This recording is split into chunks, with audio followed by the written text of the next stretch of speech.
So,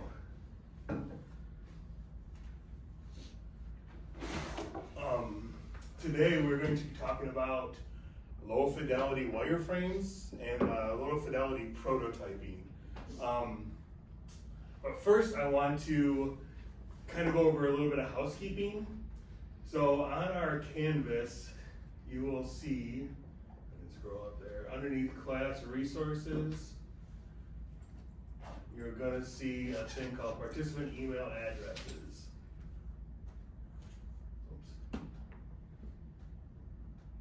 Oops. So kind of remember where that's at right up there.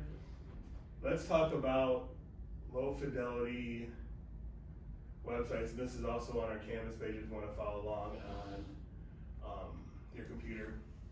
You can feel more than welcome to. So low fidelity, any questions, comments, concerns about the reading? Has anyone ever done this before? Created anything like this? It was kind of coincidental because this morning in class in what is it? Writing with web technologies. Oh, okay, yeah. We were looking at wireframes just this morning. Oh wow, awesome, cool. All right, cool. So you might have some what's going on, some idea what's going on with them. So for the learning objectives for this, we want to understand what a low fidelity wireframe prototype is. We're going to identify the purpose and benefits of low fidelity prototypes, compare low fidelity versus high fidelity in web design, and then you're going to develop your own from the mock user tests we did on Friday, and then we'll kind of share them and reflect a little bit when we're all done with that. So fidelity, right, is how close a prototype matches the final product. So if you're looking for like a final result, it's going to be probably a digital one. These are very low, rough sketches. High fidelity is going to be detailed. We have interactive models like Adobe XD is a program a lot of people use. Figma is another program people will use when they get into this final development stage. I was looking around for some stuff. I saw Canva actually has some things about wireframing and prototyping and stuff like that. So we want to choose a fidelity that's based on the design stage and goals. So we're basing this on a redesign at the we're starting over with these websites that we did on Friday. And so that's what you want to kind of think about and hand draw them. Kind of like we did that with the heuristics, I think, same idea. So low fidelity is the detail involved is gonna be rough and minimal, where high fidelity is realistic and polished. Basically a working website that's not on the internet. It might be on an intranet, or someone's own server or something like that, but it won't be published to the World Wide Web.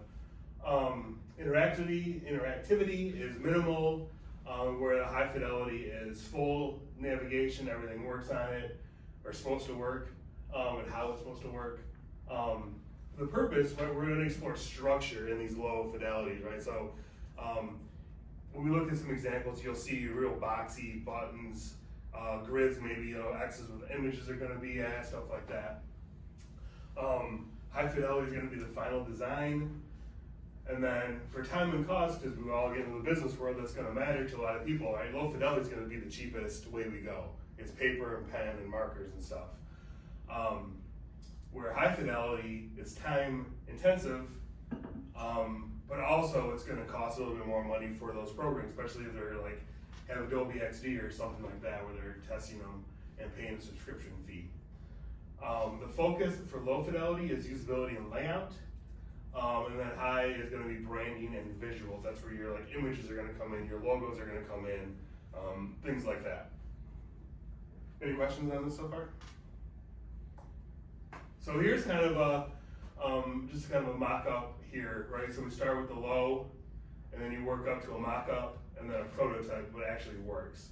So you can kind of see the stages. Where they have the X, right, where the image would be, maybe the logo, and then email, password, then your login button. Very rough sketch. And then you might use Figma to design something here. All right, yep, this is what we want to go for. here's what I'm looking at, and now we'll put the logo in, we'll add our color attributes, and things like that. Wireframes. The benefits, right? Saves time and money, encourage creativity and feedback. It's ideal for our early usability testing. And so if things change, well, you just crumple a piece of paper, recycle it, whatever, and start over. You're not paying a designer to go and recode. You know, all that stuff costs money, or you're not, you know, we're going back with the team and have your team recode, all right, every website doesn't work, or this stuff is not working because we did the early usability testing. And that needs to be iterative, right? So after you did this, test it, all right, it's worked, let's put it in a mock, a little more advanced, mid prototype-y, mid fidelity, I'm gonna call it that. And then you would test that, and if that doesn't work, then you gotta go back to the drawing board. So it's all about iterative design throughout the whole process. We talked about this in class before, where usability fails, and a lot of people don't do it. They wait to the very end of the product design, test it, and they're like, oh, none of this works. We gotta go back, right, and start all over. And that's a problem. So some people are like, oh, let's skip the usability test because I don't wanna know if we have problems, like it's, you know, putting your head in the sand.